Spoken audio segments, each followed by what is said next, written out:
And I think what we're looking at is an event that you're not going to be able to recover from. If this market snaps and the markets close and you're not in position, you're out. You're out for the rest of your life. This is going to be an event that you can't recover from.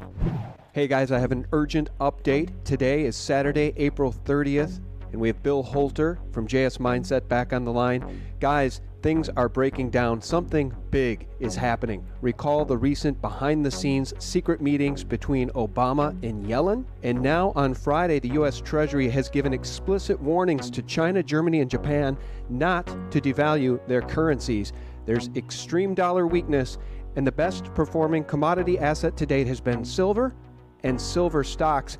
Bill, something big is going on. How are you? Good, Sean. Yesterday the USDX index closed at 93.01. Chartists were looking at the 93.5, 94 level. Give it a little leeway and say a 92 handle is a breakdown. Under 93, you really have an elevator shaft if you look at the charts. You could see a move down to pretty quickly down to the 86, 82 level, and then of course the all-time lows are 72. The dollar is devaluing versus other currencies. We've dropped from 98, 99 down to this 93 level, and of course you've seen gold and silver explode. I sent you a chart earlier showing gold priced in the USDX index, and you can see that's about ready to break out. It's maybe 12 or 14%, something like that, below all-time highs based on all currencies. So if you look at that chart, you can see the MACD looks to be turning higher, and we've got an event in the metals. Silver has been spectacular, obviously, and fooled a lot of people that trade it based on the COT numbers. The COT numbers for the last few weeks, open interest has expanded. I think there's something like 25. They finished the week, or finished beginning the May delivery period with 25 or 27 million ounces standing for delivery. They only have 32 million to deliver. The COT numbers, there's more shorts, more commercial shorts in silver than there has ever been. And you've got pundit after pundit coming out saying, be careful, and silver just keeps chugging higher. So it's a head scratcher to the people who watch the COTs. It's not so much a head scratcher to me. I mean, I firmly believe that you're going to see the COMEX busted. And we've just gotten done with, 7 or 8 days after the open of the ABX exchange, and I think you're definitely seeing the physical market start to overpower the Western paper markets. Yeah, that's right, Bill. And, the reason I think that something big is happening is because it's not easily explainable why silver's up 27% year to date if the banker paper manipulation was still able to rule the world. With the SGE coming online and the gold fix in China, we see the move to physical happening in earnest. And what's going on over at the SGE, Bill, as you know, they don't want anything to do with LBMA paper or COMEX paper. And I think you're absolutely right about a COMEX default. Sooner or later, the jig is up, right? Because the Asians don't want anything to do with the COMEX or the LBMA. Well, of course. And I had a big back and forth this week with a writer regarding a default on COMEX. It just makes common sense that when you have 300, 400, 500 times as many paper ounces sold for every 1 real ounce that exists, sooner or later there's going to be a blow up. And what this ABX exchange is doing is, and the fix in China, what it's doing is it's real demand. In other words, when there are purchases made, it's actually gobbling up real metal. And it's tightening the markets up. It's tightening the physical market up. And that's something that COMEX can't have. It can't have tight physical markets because physical markets, I mean, they don't deal in physical, they're dealing in paper. Well, Bill, one thing we know for sure, what's happened so far this year has defied every expert's expectations. You, me, Andy Hoffman included. We knew this day would come, right, when silver would start to rise on a daily basis. Right, but we didn't know when. We didn't know when, and I don't think anyone expected to see the stocks, the silver stocks, go up 200 to 400%, year to date. The moves have been absolutely incredible, and I think it speaks to the fact, Bill, that Wall Street, big money, is moving into stocks. Because as much as you and I and all our listeners are silver bugs and gold bugs, we're not the guys moving the market higher in paper metal stocks. There's big money moving into those metals paper stocks, Bill, and I think that speaks to a real bull market. That's our quantifiable proof right there, that what we're seeing in silver moving up 27% year to date, that's not just a banker game. I don't think that they're trying to take it higher just so they can get everybody in and slam it down again and kill sentiment. They're taking the silver stocks and the gold stocks higher, Bill, with big money. Right, and it's totally logical, Sean. We know there's this big paper short in the metals themselves. You're talking about silver up 27%. The HUI, that's the Gold Bugs Index, is up 130 points. It's trading it closed at 233 versus the start of the year around 100, so it's up 130%. Silver stocks are up even more. Now, I'm going to tell you that's totally logical because what that is the big players, the commercials on COMEX, understand that they cannot cover their position on COMEX. So what they're doing is they're covering their position with the mining shares. They're trying to cover their short positions with the operating leverage of miners. Yeah. With their metal in the ground. Yeah, I think you're absolutely right, Bill. And we've talked about this in the past on interviews that once silver and gold broke out and broke the paper, we may be looking at a runaway bull market in silver. There may not be many more dips at this point. The WebBot project is saying we're going to see these moves in silver, the same moves we've been seeing. We're going to see limit up days here in the near future. We have Dave Kranzler, our buddy, saying this thing is about to get out of control and move to the upside quickly. If silver breaks 21, Bill, it's clear sailing to 26, and past 26, there's really no stopping it all the way back to 48 or 49. Well, Sean, I think you can forget about technicals because once this thing snaps, there may not be open markets. And I have written and said for quite some time now that once this thing gets moving, it's the rally you never sell. You never sell it because what you're doing is you're re-entering. You'd be exiting metal, exiting the miners, whatever, and restocking your supply of fiat currency. And that's what you tried to get away from in the first place. And I think what we're looking at is an event that you're not going to be able to recover from. If this market snaps and the markets close and you're not in position, you're out.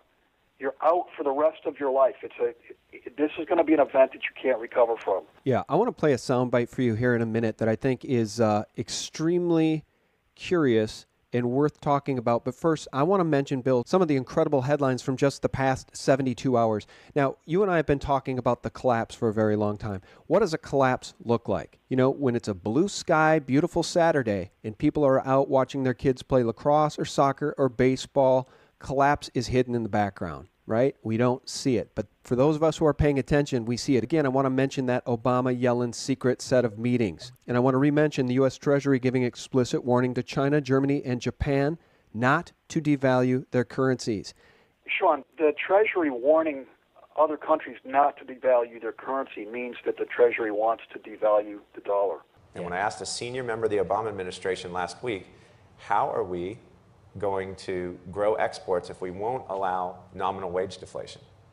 And he says, we're just going to kill the dollar. And I said, okay, more you mean. Correct, but listen to this. Now, when we talk about collapse, what does it look like? J.P. Morgan's quant guru is now worried about the end game. Goldman Sachs was just stopped out of its short gold recommendation. Obama bashes the movie The Big Short and says Wall Street is A-OK and claims that he saved the economy. Nobody believes a word of it. Head of Deutsche Bank's Integrity Committee fired for being overzealous. Now remember, Deutsche Bank just admitted to rigging the paper and silver gold markets. and the head of the Integrity Committee has been fired. McDonald's CEO says a $15 minimum wage will wipe out thousands of jobs. And here's a couple of biggies. As you know, Russian jets have been buzzing U.S. warships and spy planes over Russian naval bases. And the big one, on Friday, China would not allow a U.S. aircraft carrier to port in Hong Kong. Yeah, those last two are, in my mind, the biggest. I've said before, and I am not a tech guy, I have no idea, but it just seems to me that if Russia keeps buzzing our ships, doing barrel rolls over our planes, it seems to me they may have some type of technology that can shut down our electronics. That was speculated after the Donald Cook year or 2 years ago, and I think what they may be trying to do is display power, and that puts us on our heels. And I honestly believe that Russia and China do not want war. Well, I hope you're right about that, Bill, and I think that you probably are. But one way or the other, we're headed into a monetary World War III. I think we're already in the midst of it, and I think the significance of what we're seeing now as China and Russia move away entirely from trading in the dollar. We see the Saudis threatening to sell their treasury position over the 9/11 28 pages. We see the entire world now turning against the former biggest bully on the block. And what happens to the biggest bully in the school, Bill? When you punch him, when you stand up to him and you punch him in the chin and he goes down. Right, He's not a bully anymore. Now, you mentioned Saudi Arabia threatening to sell the $750 billion in treasuries. That's not the threat, because the ESF or even the Federal Reserve could step up and buy that $750 billion with the click of a mouse. So that's not the threat. I don't think that would be the problem. But it would signify the end of the petrodollar. There'd be no more oil revenues flowing into treasuries. Now, I'm going to go one step further. Well, actually, let me step back a bit. The problem with that is then you would see the dollar collapsing. And the one thing the Fed cannot do is they can't support the dollar because they can't print dollars to buy dollars. And the U.S., being the reserve currency, we never built up foreign reserves because there was no need to. And it is my suspicion and pretty obvious that the U.S. has liquidated its gold. So they don't have the gold to step up to use as reserves to support the dollar. Now, going one step further,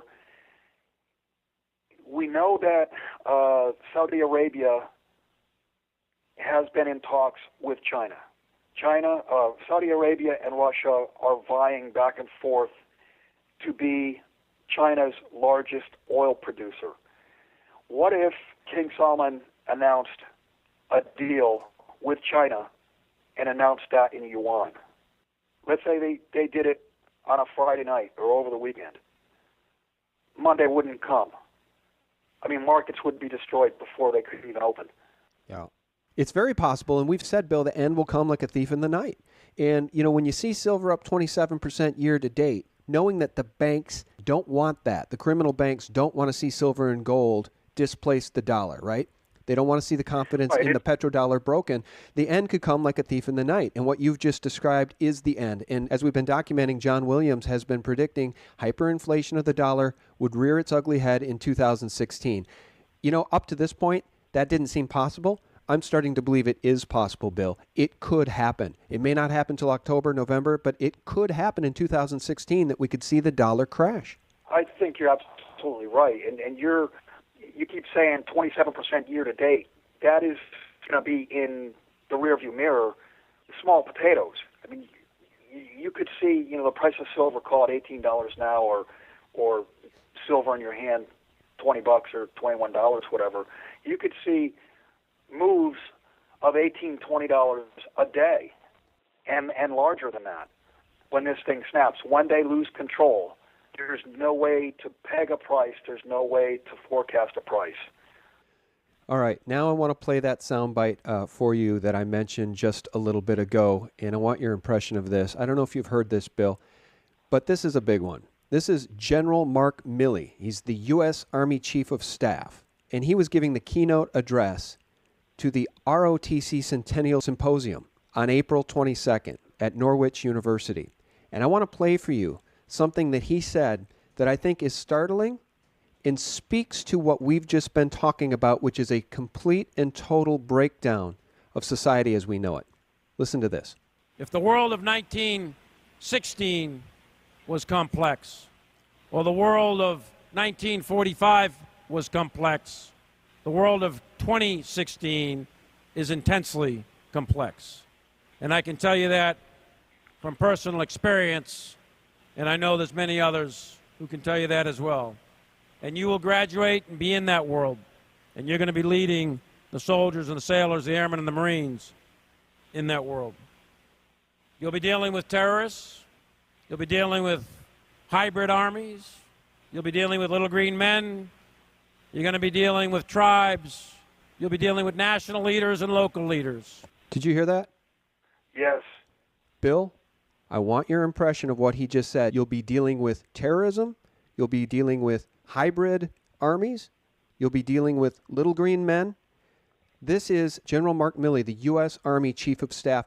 I'm not sure about the little green men. Maybe it's Project Bluebeam related. Maybe they know something about aliens that they haven't told us yet, Bill. But hybrid armies and tribes and terrorism, that sounds like economic collapse and the total breakdown of U.S. society as we know it.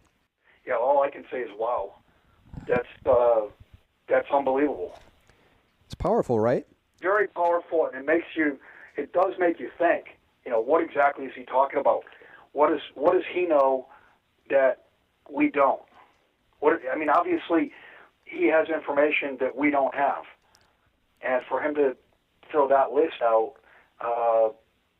that opens up, all kinds of potentials, and it tells me they know it's coming.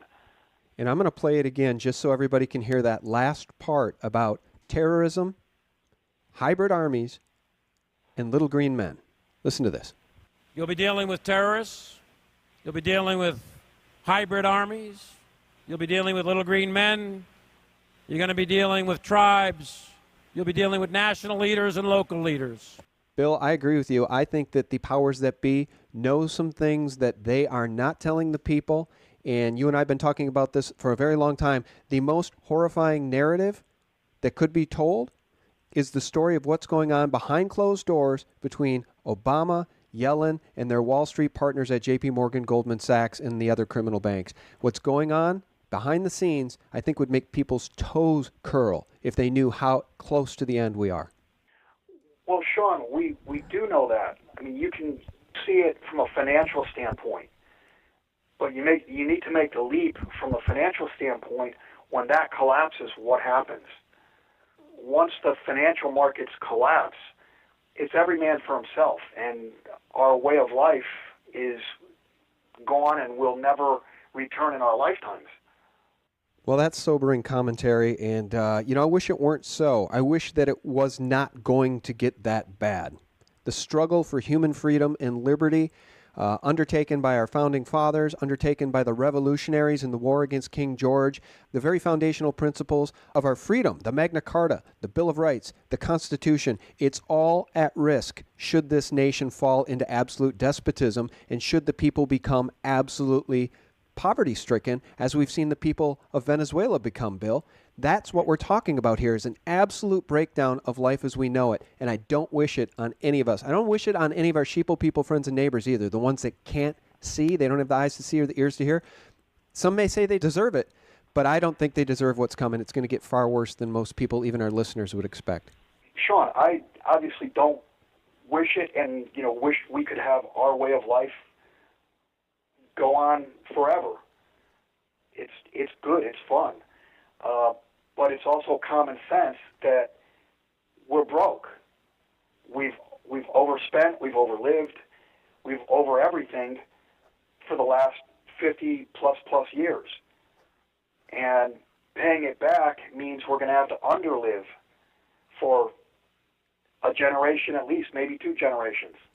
You know, I want to say one thing, though. I just had a very bombastic interview with Bill Still, who has been following the presidential election cycle so closely that he wasn't even aware that silver and gold have had a big move this year. And when I explained to him that silver was up 27% and the GDX was up 100% year to date, he actually responded and said, well, that's not a really big move. To me, it's a huge move. It's very monumental. But my point about bringing up Bill Still is that he mentioned that Trump has recently said that he could pay off the national debt in, say, 8 years. And to some extent, that makes sense. If you dispose the Federal Reserve and their embedded 6% built-in interest payment on every dollar they print into existence, and then you reprinted a national currency with zero debt, as John F. Kennedy did briefly before they killed him, you could see how it would be possible to get us out of this situation. I think it could happen. And I think to that extent, Bill still makes a good point. I don't think the reality, though, Bill, is that it will happen because there are absolute despots and oligarchs who serve the banks in control of this government. Well, Sean, I hate to disagree with you, but I think it's mathematically impossible that the debt in current dollars, in current value of dollars, gets paid off. There's just no way. You're talking about 19, 20 trillion plus other, Social Security, et cetera, et cetera. You're talking about 200 trillion altogether being paid off by a padded 17 or 18 trillion dollar economy. Mathematically, it can't happen. But then you have another problem. Then you have the problem of what you do with the derivatives. And you collapse all the derivatives, and they shut out, and everybody sells them. There's not enough money in the entire world to settle the net of the derivatives. Right. No, it's a very good point, Bill. So it's not doable practically.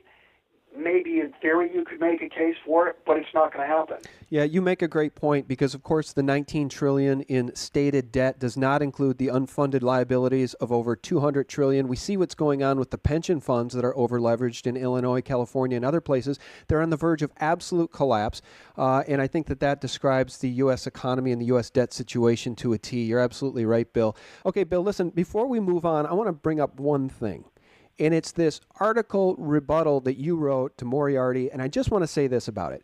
Moriarty says derivatives net out to zero. You and I both know that that's impossible. Look at Deutsche Bank trying to liquidate $1.1 trillion of their derivatives book to JP Morgan and Goldman Sachs. Look at the absolute shakiness of the global international banks, all of which are insolvent. And then let's talk about what you've said for so very long, which is even if you're on the side of a winning derivatives trade, if the loser can't pay you, you lose too. Let's talk about derivatives. Well, the bottom line is, if you just froze the game right now and everybody had to settle, you'd have half losers and half winners. And the system has gotten so big and the movement's so big that the losers don't have the capital, don't have the cash to make settlement. So you'd have half the world would be insolvent, and they would owe the other half of the world that booked the gains, but they're not really gains because they can't get paid on it. Yeah, and let's break that down, because how big is the global derivatives market? I mean, I've heard numbers bandied about saying that it's as high as 900 trillion or a quadrillion. Well, if you go back, I think it was 2011, 12, 13, in that neighborhood, the IE,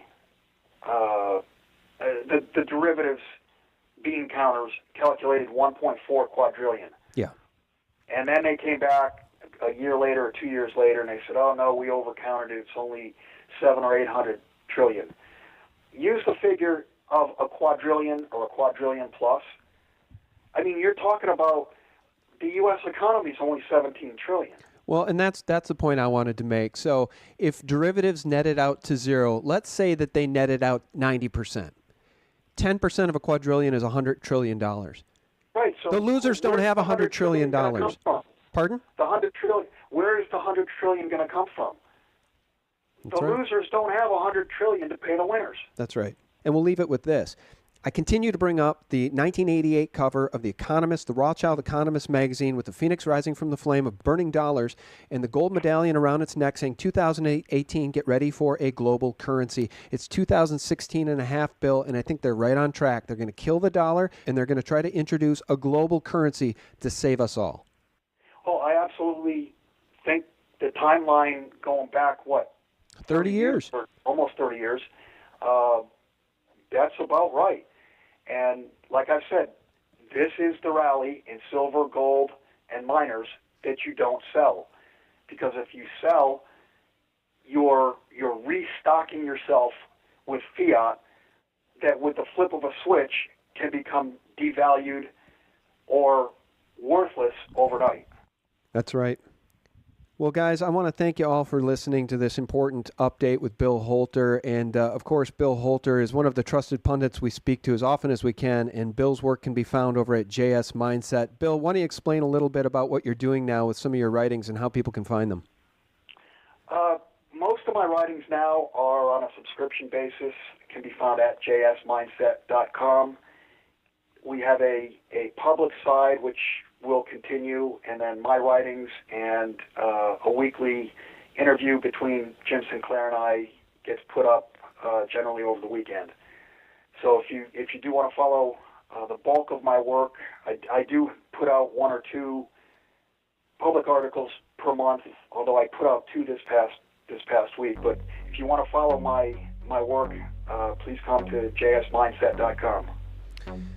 Absolutely. And Bill, again, thank you so much for your time. We very much appreciate it. And guys, we appreciate you tuning in.